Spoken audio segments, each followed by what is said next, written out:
I had been married to Liam Jennings for 3 years. The tabloids about him and his secret obsession, Serena, never left the trending page.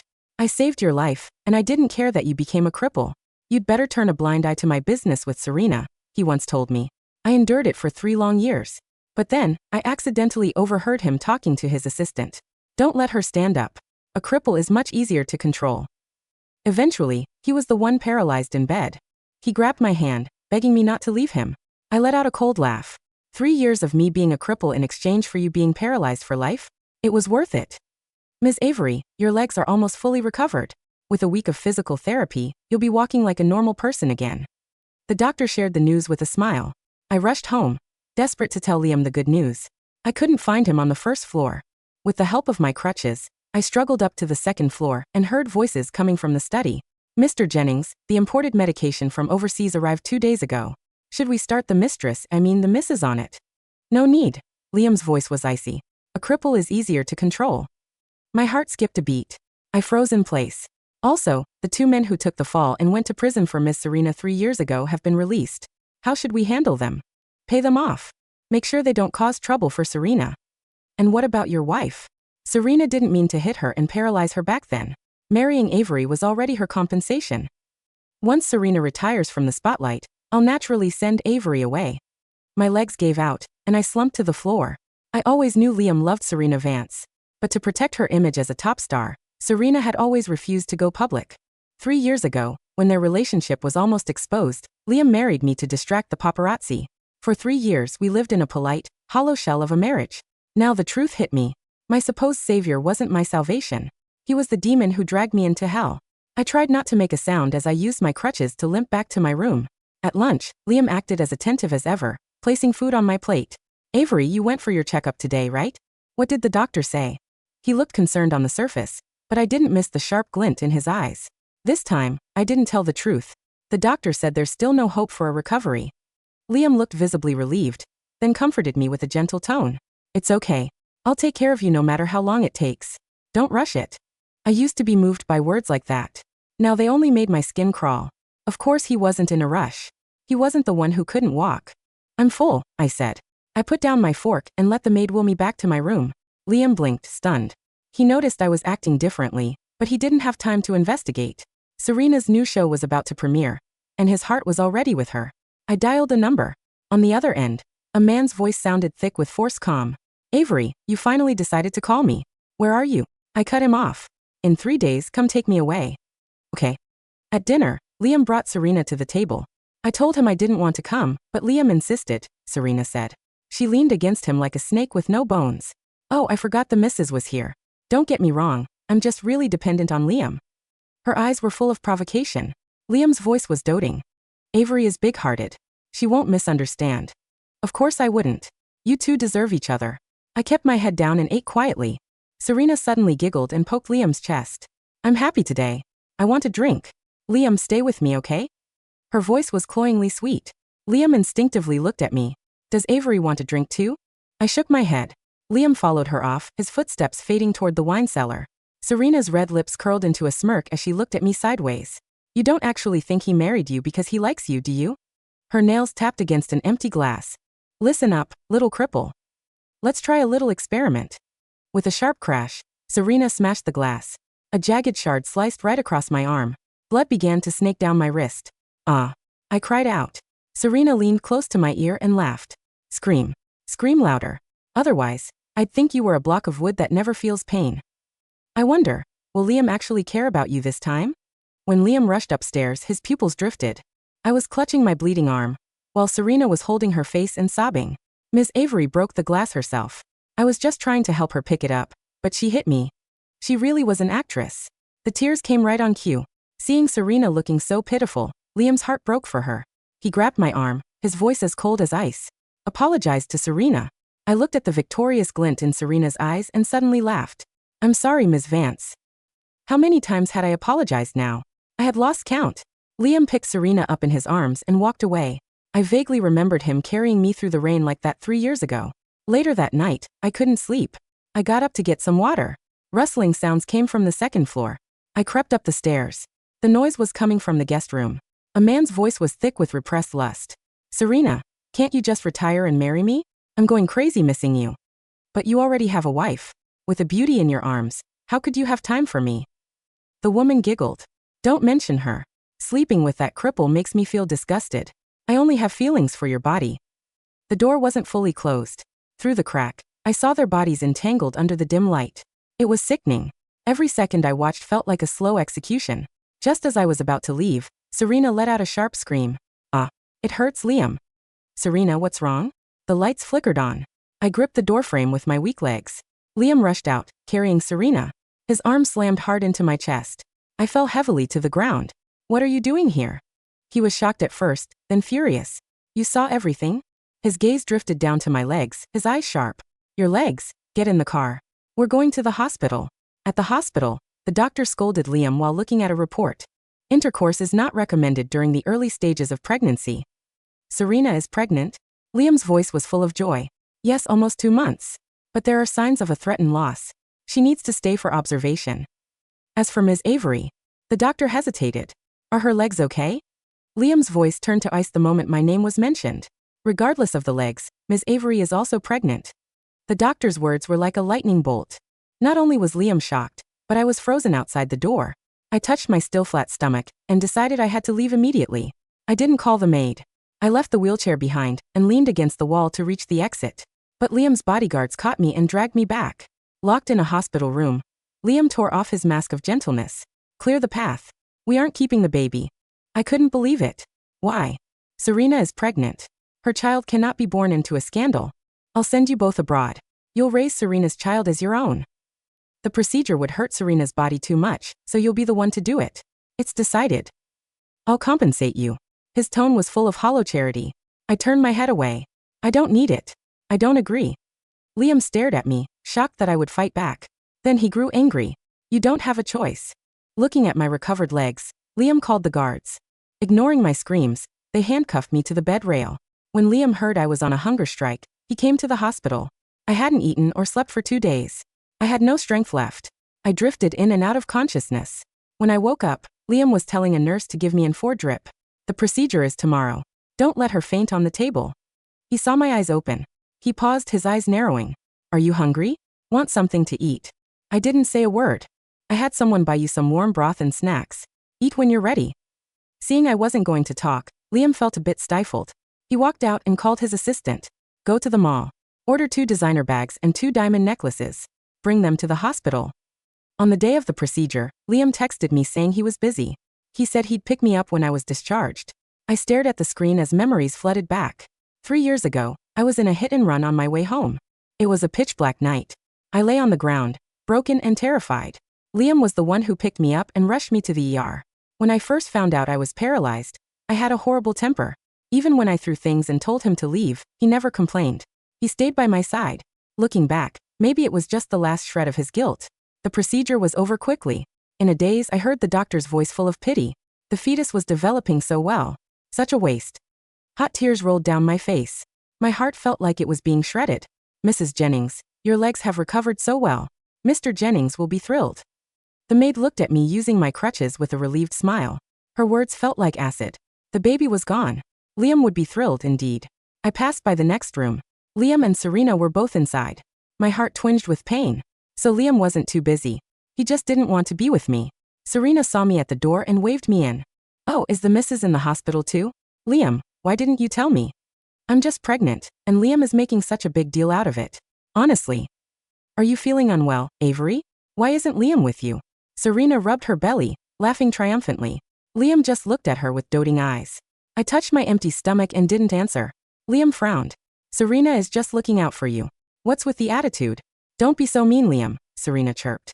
Has Avery eaten? I have half a bowl of oatmeal left. Want some? Her red-tipped fingers held the white porcelain bowl, like a witch offering poison. I couldn't help but laugh out loud. What are you laughing at? Serena's smile faded when she didn't see me get angry. Liam also felt uneasy. Nothing. I smiled at them both. I just wanted to wish you 2 a long life together with your precious child. As soon as I left the room, Liam chased after me. It was just one child. He grabbed my crutch. I shook him off. Don't touch me. Liam snatched the crutch and threw it on the floor. You think because you can walk now you're something special? I'm telling you, I always get what I want.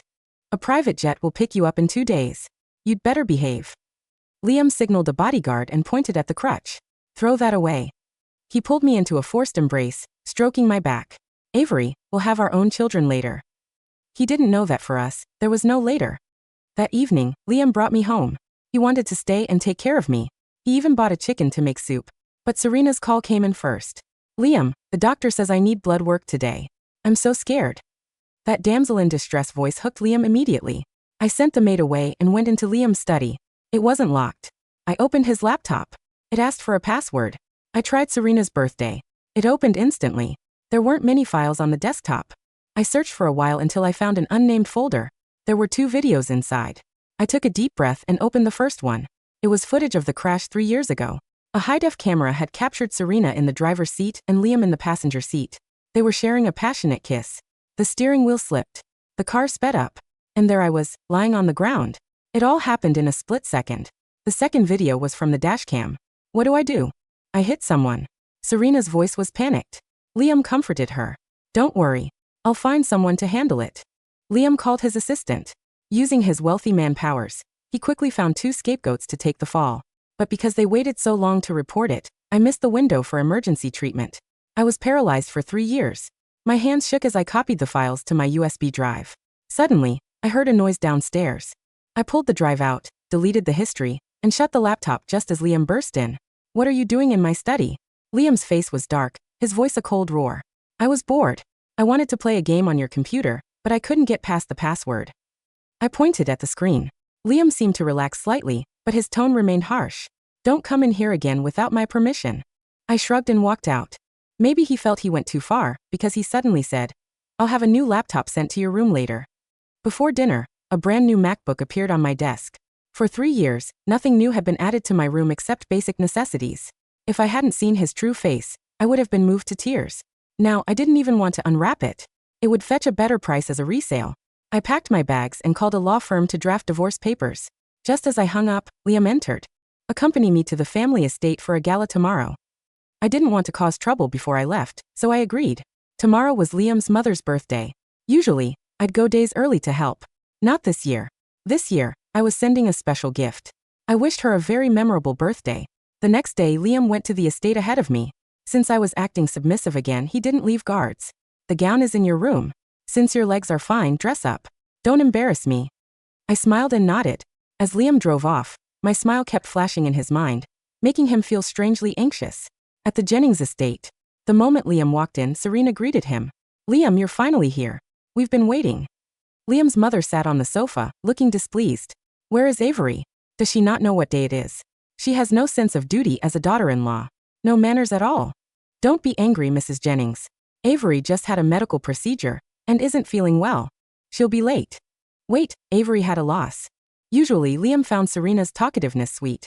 Today, it was just irritating. I told you to keep that quiet. Why did you tell my mother? Liam rarely snapped at her. Serena's eyes began to well up with tears. Liam immediately softened. Don't cry, Serena.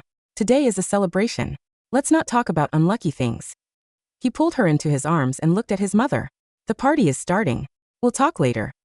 The divorce papers had arrived that morning. I signed them and left them on the coffee table. I packed my suitcase and called a courier to take it away. Just as I was about to step out of the house, Liam called. I didn't pick up. 3 minutes later, a text came. The gala is starting. Get over here. I prepared the gift for Mom. It's on the table. Bring it. The velvet box held a blue diamond necklace. It looked incredibly expensive. I tossed it back on the table.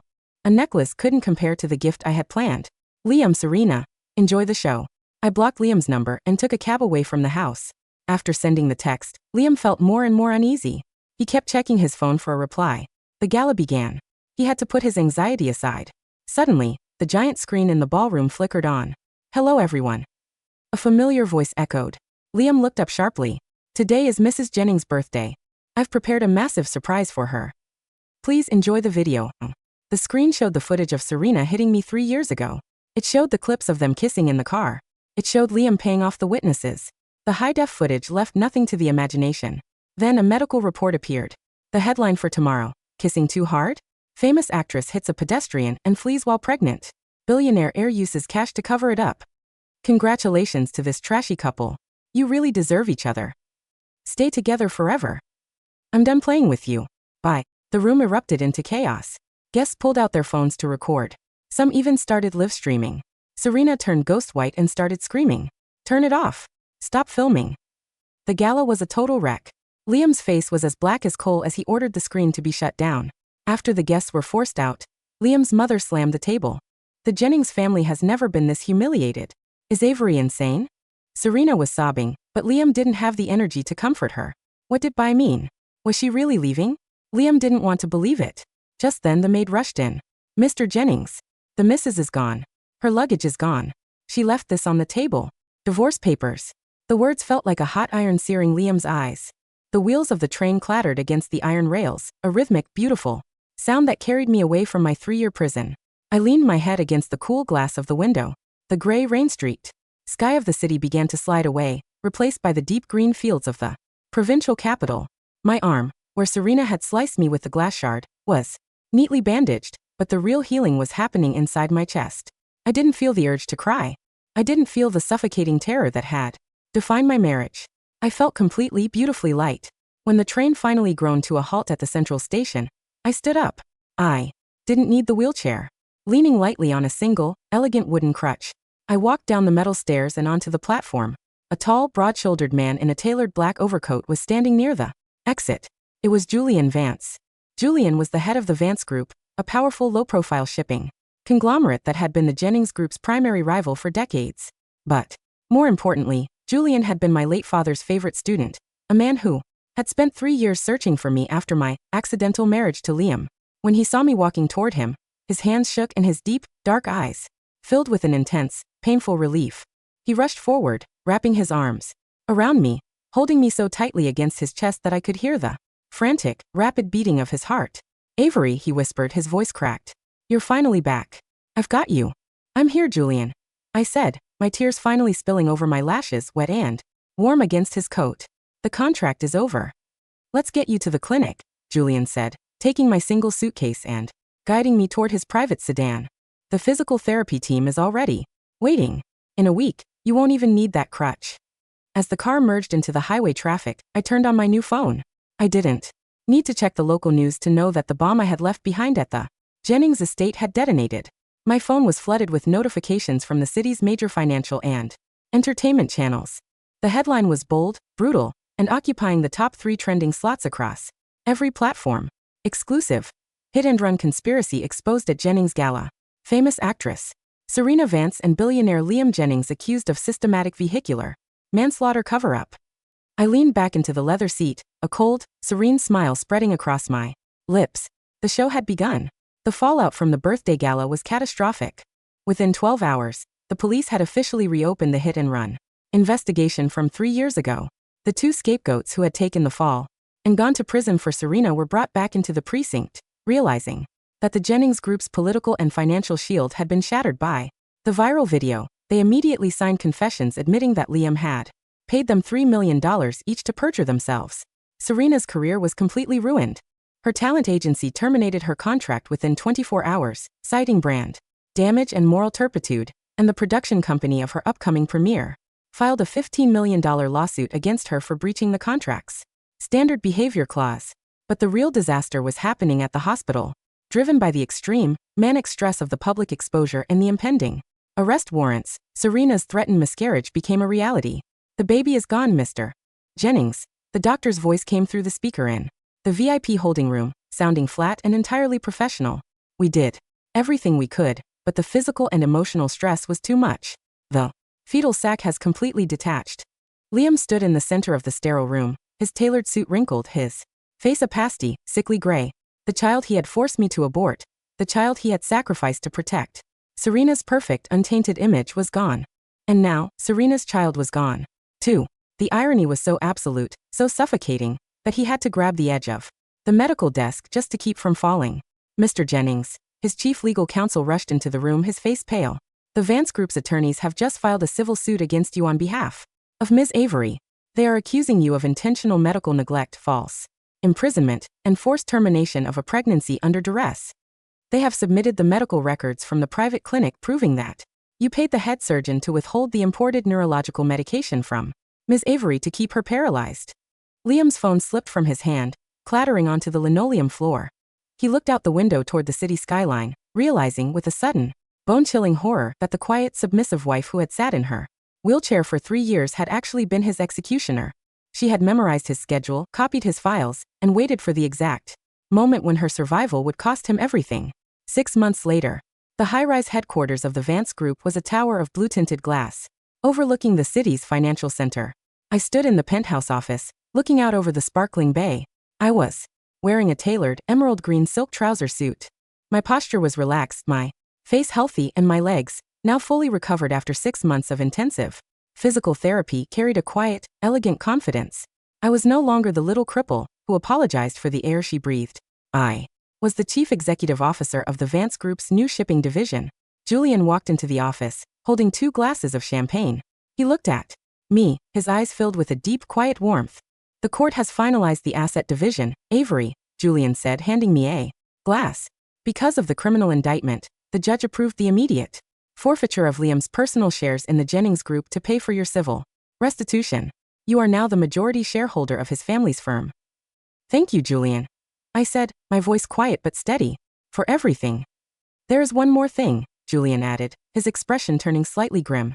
"Liam had a massive hemorrhagic stroke yesterday afternoon during his final interrogation at the precinct.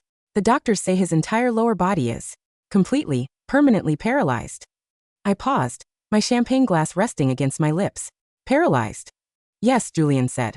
"He's currently in the secure ward at the university hospital, awaiting his sentencing. He has been begging to see you, Avery. The warden said he refuses to cooperate with his lawyers unless he can speak to you once more."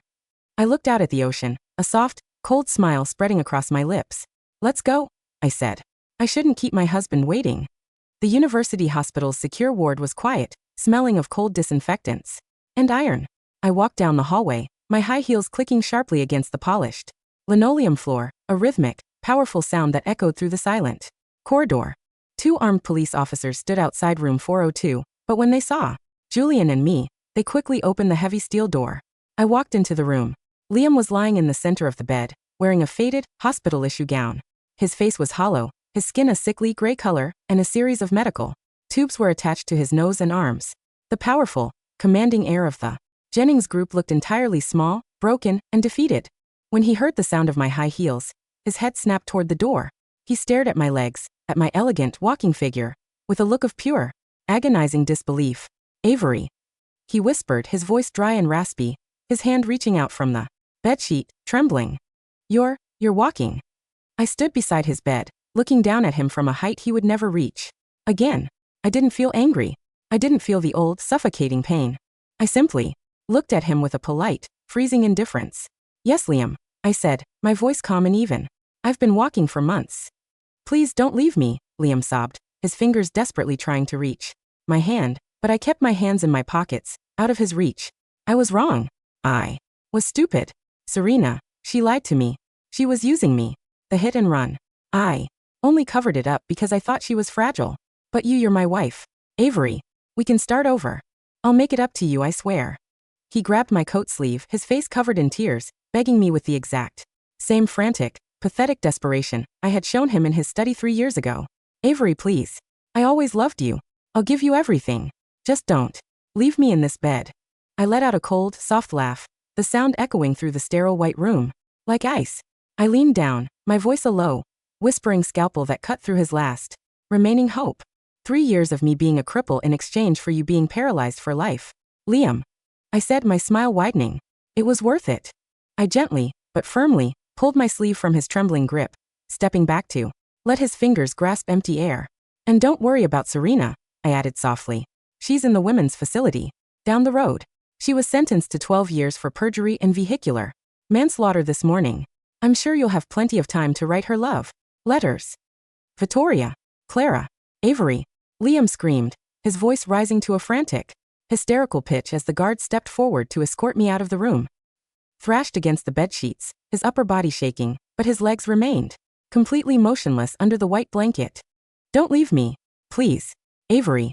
The heavy steel door was shut, cutting off his cries, and the hallway fell into a beautiful, silent peace once more. I walked out of the hospital, my high heels clicking sharply on the stone steps. of the plaza. Julian was waiting for me beside his car, his face bathed in the warm, golden light of the afternoon sun. He reached out and held my hand. Naturally, his skin warm, real, and steady. "Let's go home, Avery," he said softly. "Yes, Julian," I said, looking out at the wide, golden horizon of the city. "Let's go." The tragedy of my past was finally erased. The monsters had destroyed themselves in the very trap of their own greed. And as I stepped into the car, I knew that our new life was finally ours to live, free of the silence, free of the crutches, and filled with a quiet, beautiful light that would never fade.